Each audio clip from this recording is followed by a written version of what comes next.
राधे राधे मित्रों, आज हम बताएंगे यदि कोई भी मनोकामना है और आप बहुत से प्रयास करके असफल हो रहे हैं लेकिन वह मनोकामना पूर्ण नहीं हो रही है, तो एक बार आप यह उपाय करके अवश्य देख लीजिए। एक बार में अगर नहीं होता है तो 2 बार करके देख लीजिए, 3 बार करके देख लीजिए, लेकिन यह अवश्य है कि आपकी मनोकामना पूर्ण होगी। बेशक थोड़ा देरी से हो, लेकिन यह एक हम ऐसा उपाय बता रहे हैं जिसमें ना पूर्ण होने का तो कोई मतलब ही नहीं है, और जिसको भी हमने ये बताया है उसका अवश्य पूर्ण हुआ है। देर सही पर अंधेर नहीं। किसी का 2 बार में पूरा होता है, किसी का 4 बार में, लेकिन अवश्य पूर्ण होता है। लास्ट में जवाब आता है कि हमारी मनोकामना पूर्ण हो गई। तो वह उपाय मैं आज आपको बताने जा रही हूँ, आपको भी करना है। दोस्तों, कामदा एकादशी का व्रत, यह भगवान नारायण का व्रत है। सभी को, जिसके भी मनोकामना पूर्ण नहीं हो रही है, उनको कामदा एकादशी का व्रत करना चाहिए और अपनी मनोकामना भगवान नारायण के सामने बोलना चाहिए कि हे भगवान, हम कामदा एकादशी का व्रत रख रहे हैं प्रभु, और हमारी मनोकामना जो भी है आपको बोले। मैं गारंटी के साथ कह रही हूँ कि आपकी मनोकामना पूर्ण होगी। इसलिए यह कामदा एकादशी का व्रत है। जैसा नाम है वैसा ही काम है, बस आपको इसमें पूर्ण भरोसा होना चाहिए। यह एकादशी चैत्र मास के शुक्ल पक्ष की एकादशी है। चैत्र माह के दूसरे पक्ष की एकादशी है कामदा एकादशी। भगवान कृष्ण बोले, हे युधिष्ठिर, चैत्र मास के शुक्ल पक्ष की एकादशी का नाम कामदा है। इनका महात्म्य राजा दलीप ने गुरु वशिष्ठ से पूछा था। वशिष्ठ जी बोले, एक भोगीपुर नगर में पुंडरीक नाम का राजा राज्य करता था। उसकी सभा में गंधर्व गान करते थे, अप्सरा नृत्य करती थी। उनमें ललिता नाम गंधर्विणी और ललित नाम गंधर्व भी रहता था। उनका परस्पर अति प्रेम था। एक दिन राज्यसभा में ललित गंधर्व गान कर रहा था। ललिता उसके सामने ना थी। उसकी स्मृति में वह गाना अशुद्ध होने लगा। किसी ने राजा के सामने चुगली खाई। राजा को क्रोध उत्पन्न हुआ। ललित को बुलाकर कहा, तुमने मेरी सभा में स्त्री की स्मृति कर अशुद्ध गाना गाया है। इस कारण श्राप देता हूँ, तू राक्षस बनकर कर्म फल का भोग। पुंडरीक के श्राप से ललित का मुख विकराल हो गया। 8 योजन उसका शरीर था, 2 योजन लंबी भुजाएं थी। उसके रोम मानो बड़े बड़े वृक्ष के समान थे। नेत्र सूर्य चंद्रमा के समान चमकते थे। मंद्राचल पर्वत की कंदरा के समान पेट था। भोजन मिलना मुश्किल हो गया था। भूख से दुखी हो गया। उसकी स्त्री ने सुना तो वह भी उसके पीछे विचरने लगी। उस वन में एक श्रृंगी ऋषि का आश्रम था। ललिता ने मुनि की शरण में जाकर पति के उद्धार का उपाय पूछा। मुनि बोले, कामदा एकादशी का विधि सहित व्रत करके उसका फल पति को अर्पण कर दो, निश्चय ही वह स्वर्ग को प्राप्त करेगा। अतः ललिता ने कामदा एकादशी का व्रत रात्रि को जागरण किया, दीप जलाए और प्रभु के गुण गाए। प्रातः काल ब्राह्मणों को दक्षिणा देकर भोजन खिलाया। फिर उनकी परिक्रमा कर पद पद पर से अश्वमेध यज्ञ का फल लिया, जिससे ब्राह्मणों के सामने पति के करने का अर्पण संकल्प कर लिया। उसी समय वह राक्षस योनि से छूटकर पत्नी के सहित स्वर्ग को चला गया। इसलिए जो भी व्यक्ति की मनोकामना हो, जैसे भी मनोकामना हो, आप वह मनोकामना को रखते हुए यह व्रत कीजिए।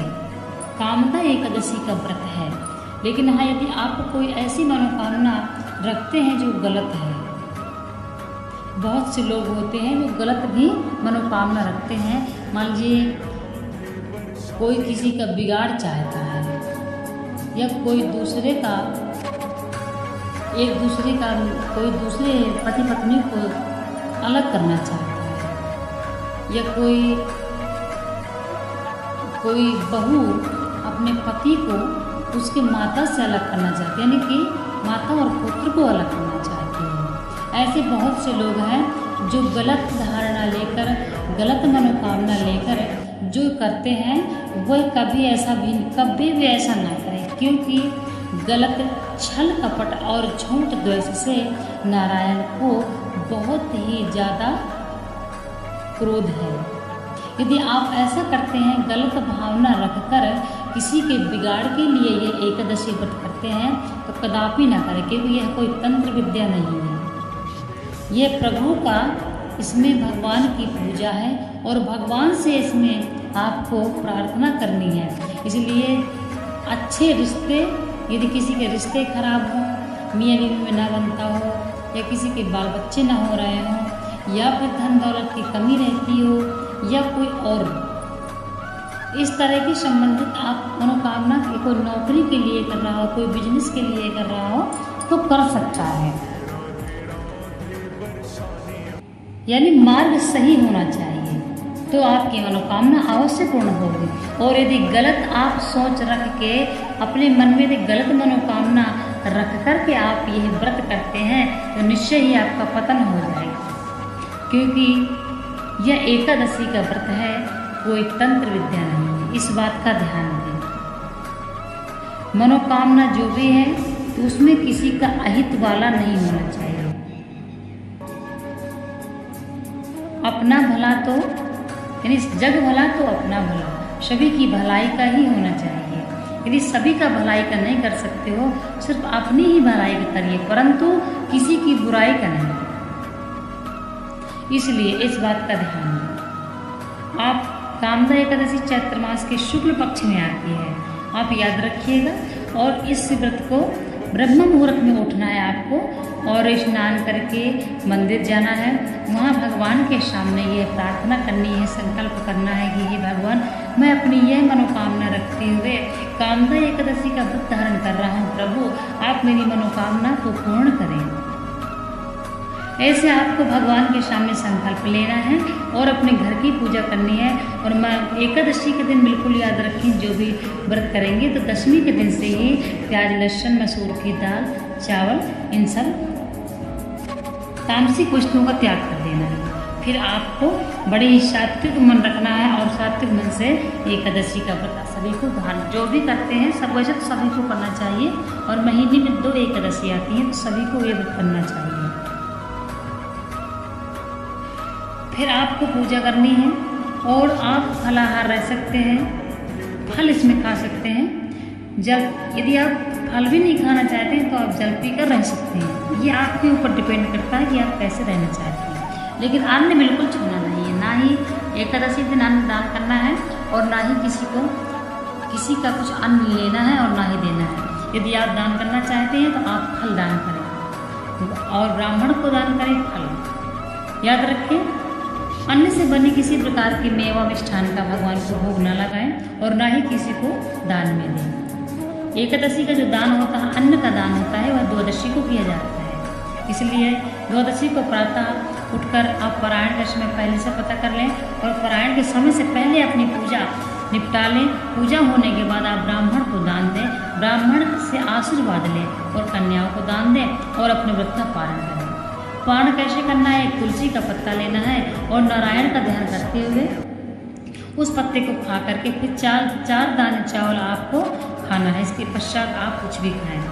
चावल से ही पान करना चाहिए। पहले तुलसी का पत्ता लेना चाहिए।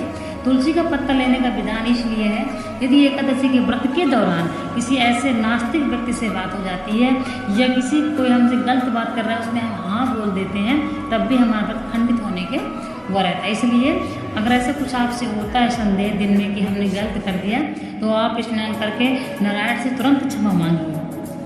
और द्वादशी के दिन तुलसी से ही पारण होता है। इस बात को आपको याद रखना है। तब कामदा एकादशी के व्रत से आपकी मनोकामना पूर्ण हो जाएगी। धैर्य रखिए और पूरा भरोसा रखिए। जय श्री कृष्ण।